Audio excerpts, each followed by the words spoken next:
A suicide bombing has been reported outside the U.S. embassy in the Turkish capital of Ankara. Two people are reported dead and several more are reported injured. Only initial reports coming in. What the fire reports are saying is that an explosion has taken place outside the U.S. embassy in Ankara.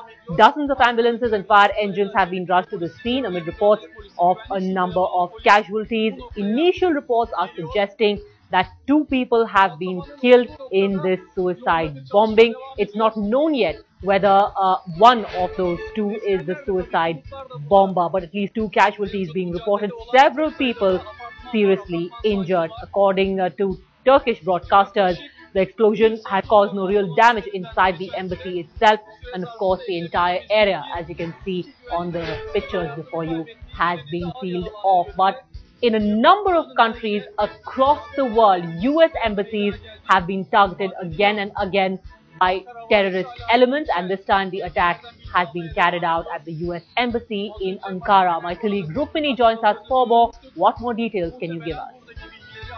Hello? Yeah, Rukmini, go ahead. What more details do you have about this suicide bombing? Padmaja, very sketchy details coming out at this point in time. Information we're getting is an explosion occurred somewhere in the side entrance of the US embassy, and there are several people reported to have been injured. Now, initial reports say that one person who was a suspected suicide bomber may have actually been killed in the incident, or he was seriously injured. Eyewitnesses say that they actually saw someone being taken out by medical attendants there. Not clear if he was the suspected suicide bomber or one of the US embassy officials.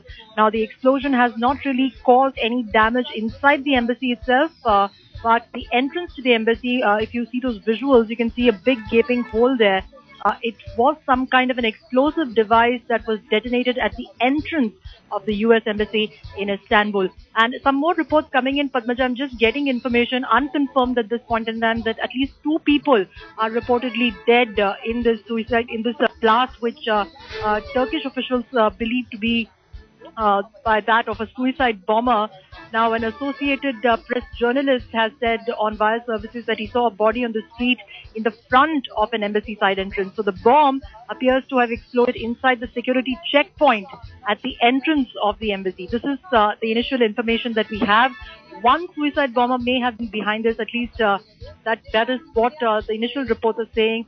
And well, all these reports really need confirmation at this point in time, but there are reports on international wire services that at least two people are feared dead in this blast. One of them could have well been the suicide bomber. Still awaiting confirmation on that. Padmaja. Understandably, only sketchy details available right now. But Rukmini, also, are any more reports coming in about the nature of this bombing? Was it a vehicle that was carrying explosives? Was a man himself, the bomber himself, wired with these explosives?